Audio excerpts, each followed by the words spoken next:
Halo, Assalamualaikum teman-teman semua, penikmat kisah-kisah misteri, mitos, fenomena mistis, dan urban legend dimanapun Anda berada.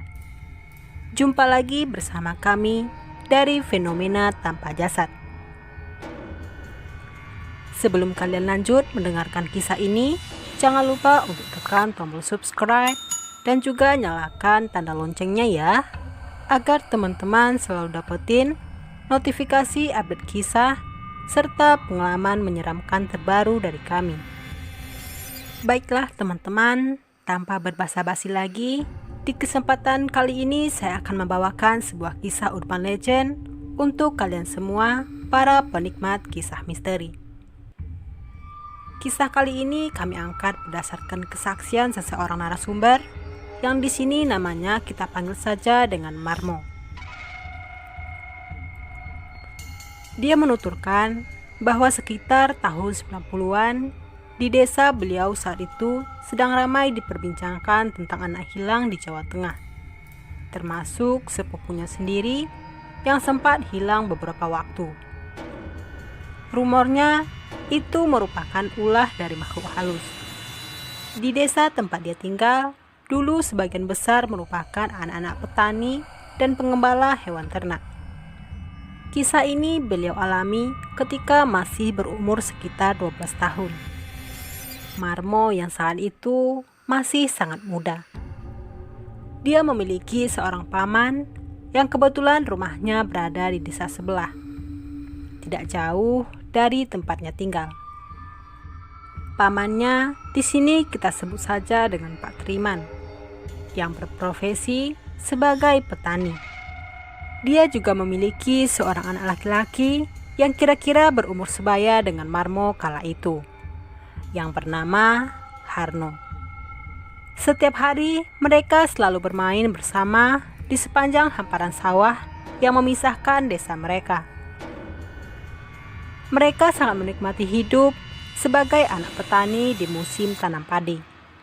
Marmo dan sepupunya ini selalu memanfaatkan waktu luang untuk mencari belut di sawah, yang kemudian dijadikan lauk untuk mereka makan. Jika sedang libur atau sepulang sekolah, dan jika tidak ada kesibukan, salah satu dari mereka pasti saling berkunjung ke rumah untuk menghabiskan waktu bersama. Marmo yang kala itu masih muda berjalan kaki menuju ke rumah Harno, sepupunya. Dia berjalan melewati hamparan padi yang sudah terlihat menguning, dan tinggal menunggu waktu saja untuk dipanen. Di siang harinya semuanya tampak wajar dan biasa saja. Tepat pada pukul 12 siang, Marmo telah sampai di rumah Harno. Dari kejauhan, terlihat pintu rumah Harno dalam keadaan tertutup. Marmo yang merasa canggung untuk kembali pulang, akhirnya memberanikan diri untuk mengetuk pintu rumahnya.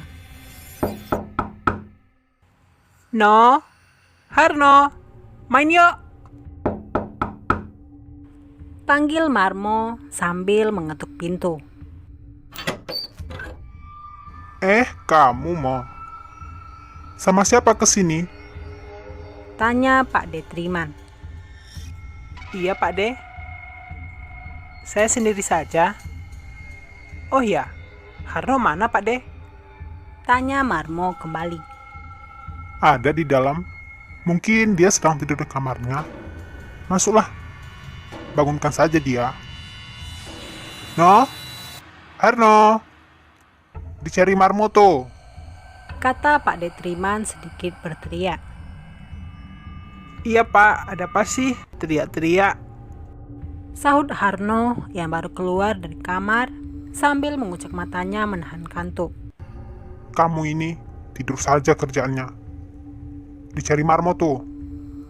Kasian, dia panas-panas begini datang ke sini, malah kamu tinggal tidur. Sana masuk dan ajak dia makan dulu. Ujar Pak De Triman. Iya. Ayo mau kita makan dulu. Jawab Harno sambil menggandeng tangan Marmo ke arah dapur. Dengan lahap, mereka berdua memakan makanan yang disajikan sambil sesekali mengobrol. Apa rencana kita hari ini, No? Tanya Marmo memulai percakapan. Kemana ya? Sebaiknya kita main di rumah saja lah. Untuk sementara ini, kita jangan main jauh-jauh dulu. Saran Harno.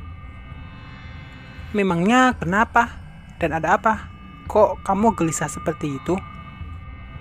Tanya Marmo kembali. Memangnya kamu tidak tahu ya, bahwa akhir-akhir ini mulai muncul teror hantu Wedon. Itu loh, hantu yang suka menculik anak-anak. Sudah berhari-hari kabar itu santer terdengar dari desa-desa tetangga. Dan menurut rumor, setan itu sudah sampai ke desa kita ini. Ada yang bilang anak Bu Tris yang tinggal di ujung kampung ini sampai sekarang anaknya belum juga kembali. Katanya sih diculik Wedon. Terang Harno sambil berbisik. Hah? Masa iya? Alah, paling itu cuma cerita karangan orang-orang supaya anaknya tidak bermain jauh-jauh. Lagi pula, buat apa setan menculik anak-anak? Kan cuma bikin repot. Hahaha. Gelak tawa pun pecah di antara mereka berdua. Tapi bener loh, aku takut. Hari ini bagaimana kalau kita main gundu saja di halaman depan? Aku punya banyak gundu. Kamu boleh menyimpannya sebagian? Bujuk Karno. Ya sudahlah, kalau begitu. Aku menurut saja.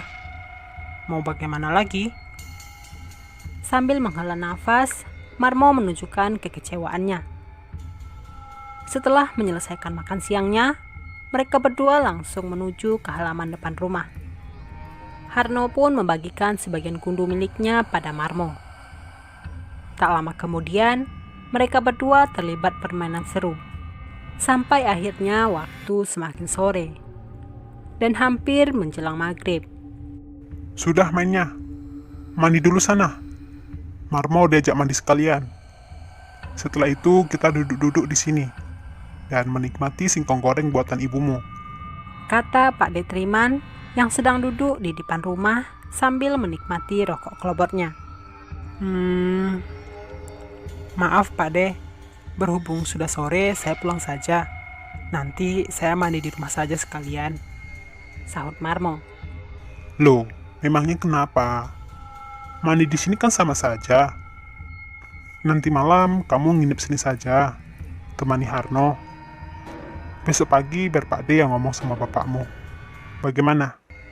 Bujuk Pak Detriman. Maaf Pak De, bukannya saya tidak mau, tapi PR dari sekolah belum saya kerjakan. Soalnya tadi sepulang sekolah, saya langsung main ke sini. Hehehe. Jawab Marmo sambil tersenyum kecil. Ya sudahlah kalau memang begitu.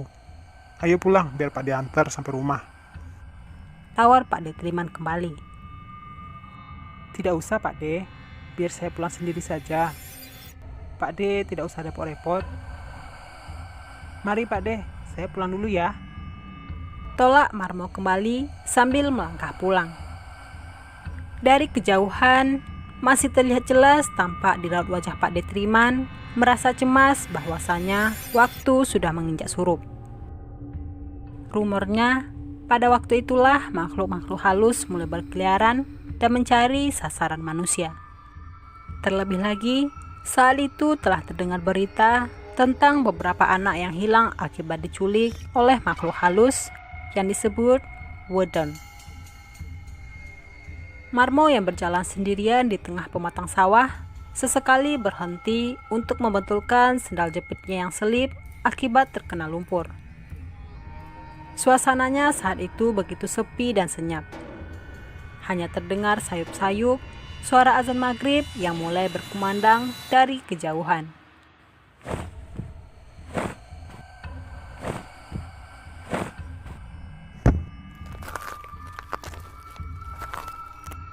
Terdengar seperti suara kain yang terhempas angin dengan kencang berkelibatan dari arah belakang tubuhnya.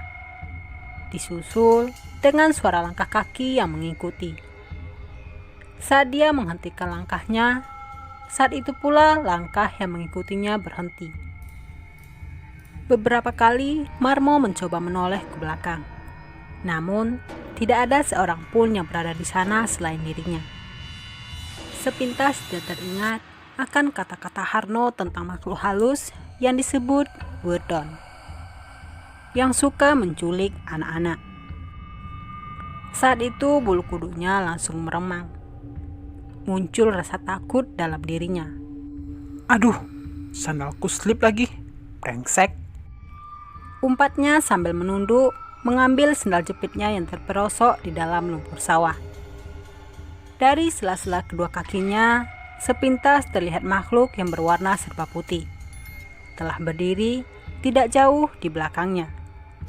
Semakin dia melihat makhluk itu, semakin tinggi dan besar.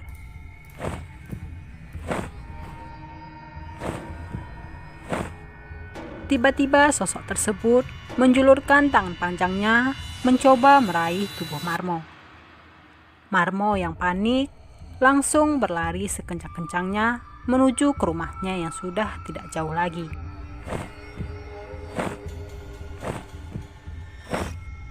Terdengar jelas sosok itu masih mengejar dari belakang. Sampai akhirnya Marmo berhasil selamat dan sampai di rumah. Mulai saat itu, Marmo tidak lagi berani keluar rumah sendirian meski di siang hari. Mengingat pengalaman mengerikan yang pernah dialami waktu itu. Tak lama setelah itu, musim panen padi telah tiba. Semua warga menyambutnya dengan penuh sukacita. Termasuk Pak Detriman.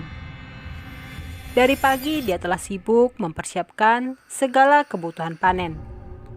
Di siang hari, Pak Detriman sudah selesai dengan karung-karung yang berisi padi-padi hasil sawahnya. Setelah itu, dia membawa karung-karung yang berisi padi ke rumahnya. Dan kemudian, dia beristirahat sejenak. Setelah dibiarkan beberapa hari, jerami di sawahnya itu sudah mulai mengering. Sekitar jam 4 sore, Pak Detriman kembali ke sawah bersama Harno anaknya. Mereka membakar jerami-jerami sisa panen itu, supaya tanah pertaniannya bisa diolah kembali dan sekaligus menjadi pupuk organik. Dari sore, semenjak dia tiba, dia telah sibuk mengumpulkan jerami dari sudut sawahnya dibantu oleh Harno. Dari kejauhan, mulai tampak gundukan-gundukan jerami, dan tak lama kemudian satu persatu gundukan jerami itu mulai dibakar. Sedikit demi sedikit, asap putih mulai mengepul dan menutupi sekitar tempat itu. Sejauh mata memandang, hanya terlihat warna putih asap.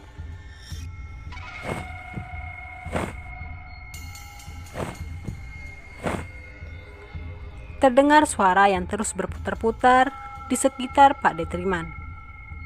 Akan tetapi, sama sekali tidak terlihat sosok itu, karena tertutup tebalnya asap dari pembakaran jerami tersebut.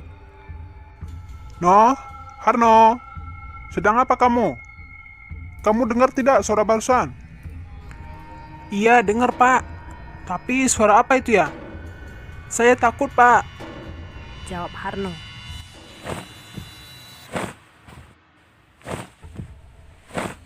Hah? Apa ini? Bapak, tolong! Bapak!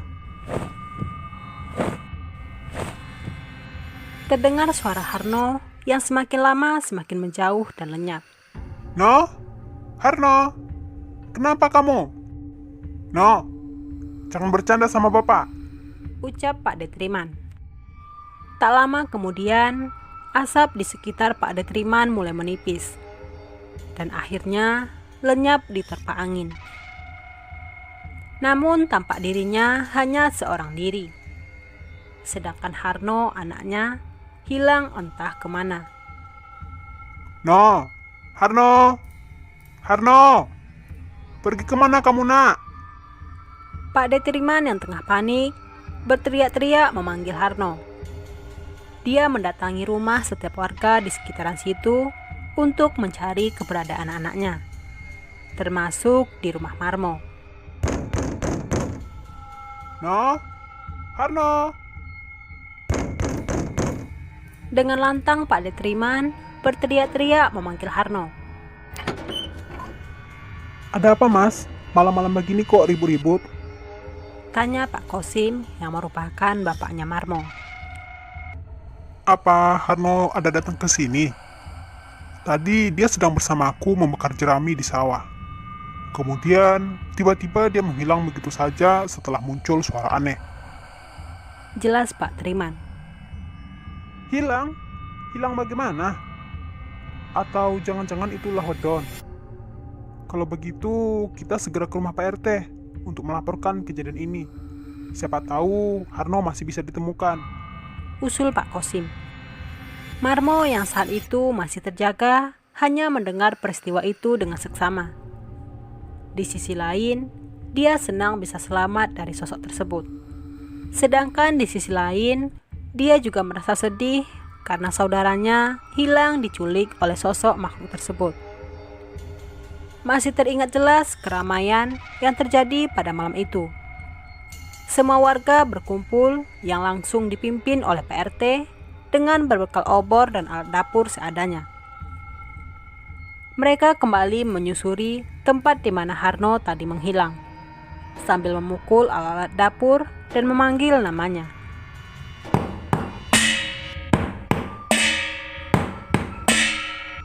No, Harno, di mana kamu? Pulang, no, Harno. No, Harno, di mana kamu? Pulang, no, Harno. Warga terdengar saling bersahutan memanggil nama Harno. Tolong, tolong, tolong. Terdengar suara Harno meminta tolong. Tapi suara itu terdengar begitu kecil dan jauh. Semua warga yang mendengar teriakan Harno, mereka tidak henti mencari keberadaan Harno, sambil terus memukul perkakas dapur yang mereka bawa. No, Harno, di mana kamu? No, Harno, di mana kamu? Warga terus menyisiri tempat itu. Warga yakin bahwa Harno masih berada di tempat tersebut. Pencarian itu berlangsung sampai fajar tiba. Pak, Bapak, tolong. Tiba-tiba terlihat Harno berlari memeluk bapaknya dari arah tengah sawah. Dari mana saja kamu, Harno? Kami semua bingung mencarimu. Tanya Pak Detriman beserta beberapa warga yang lain. Aku tidak pergi kemana-mana, Pak. Dari tadi aku di situ memanggil-manggil Bapak. Tapi Bapak pergi begitu saja tanpa melihatku. Aku disembunyikan oleh makhluk itu di bawah daun kering.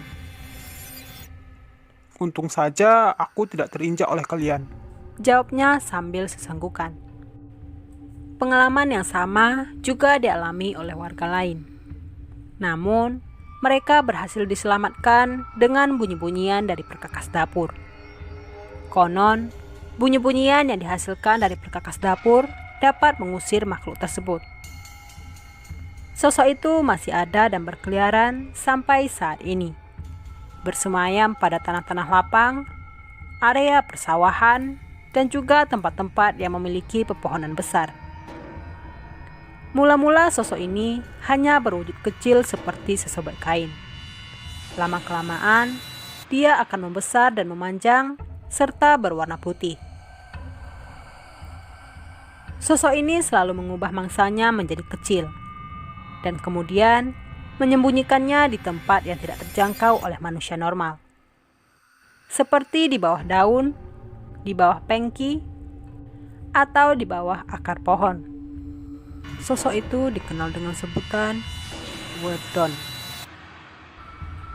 Pengalaman ini terjadi dan dialami oleh Marmo sekitar awal tahun 90-an. Oke teman-teman semua, sampai di sini dulu kisah urban legend dan kejadian mistis kali ini dari fenomena tanpa jasad. Semoga teman-teman dapat terhibur dan bisa mengambil pelajaran berharga serta nilai positif yang terkandung dalam kisah yang kami bawakan. Untuk kisah-kisah misteri lainnya, silakan pantengin terus channel ini ya. Dan jangan lupa untuk tekan tombol subscribe, like, comment, and share-nya.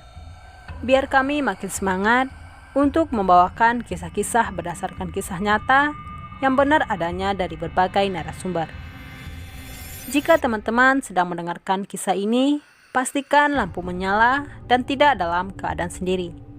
Karena bisa jadi Anda tidak sendiri. Terima kasih, salam keramat, satu nyali tanpa jasad. Wassalamualaikum warahmatullahi wabarakatuh.